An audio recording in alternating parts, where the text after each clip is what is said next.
I stood atop Culp's Hill, the July heat clinging to me like a second skin, my spectacles slipping slightly as I surveyed the dense forest below. The sounds of axes biting into timber, shovels scraping against rocky soil, and the occasional grunt of exertion filled the air.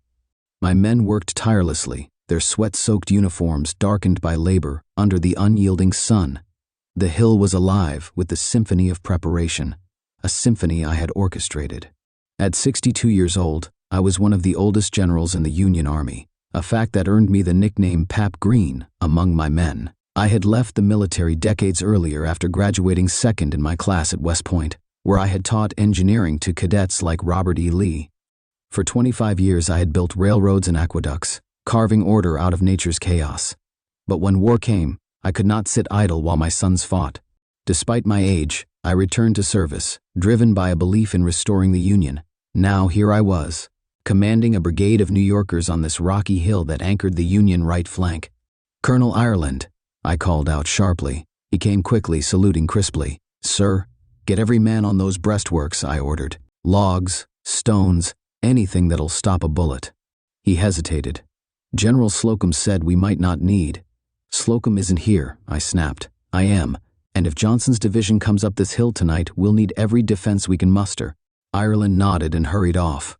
Around me, soldiers felled trees with rhythmic blows of their axes, hauled stones that clattered into place, and packed earth into gaps between logs.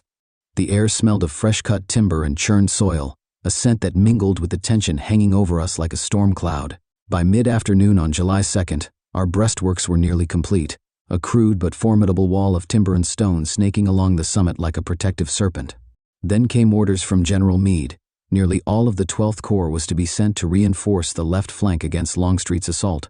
My brigade, just 1,350 men, was left alone to hold this critical position against an entire Confederate division.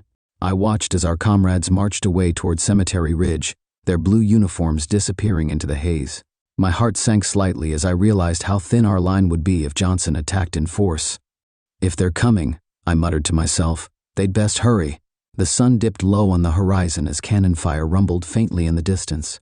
Darkness fell quickly, and with it came an eerie silence that was soon shattered by the rebel yell, a bone-chilling wail that echoed through the trees. Thousands of Confederates surged from the tree line below. "Hold!" I shouted, my voice steady despite the chaos descending upon us. When they were close enough to see their faces in the moonlight, I gave the order, "Fire!" The night erupted in flashes of light and thunderous musket fire. The acrid stench of gunpowder filled my nostrils as bullets hissed through the air like angry hornets. My men fired steadily from behind our breastworks, while Confederate soldiers clambered over rocks and logs in desperate attempts to breach our defenses. The fighting raged for hours under the ghostly light of the moon. At one point, Johnson's men managed to seize portions of our lower slope, ground we had vacated earlier to extend our line. But they could not break through to our summit or reach the Baltimore Pike behind us. Reinforcements trickled in from Wadsworth's division and Cemetery Hill, 750 men who bolstered our dwindling numbers and replenished our ammunition. As dawn broke on July 3rd, we launched a counterattack to reclaim what had been lost during the night.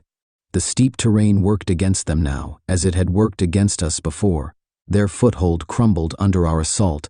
By mid-morning, Johnson's division began to falter under relentless fire from our breastworks. "They're breaking," someone shouted. "Hold your fire," I commanded firmly.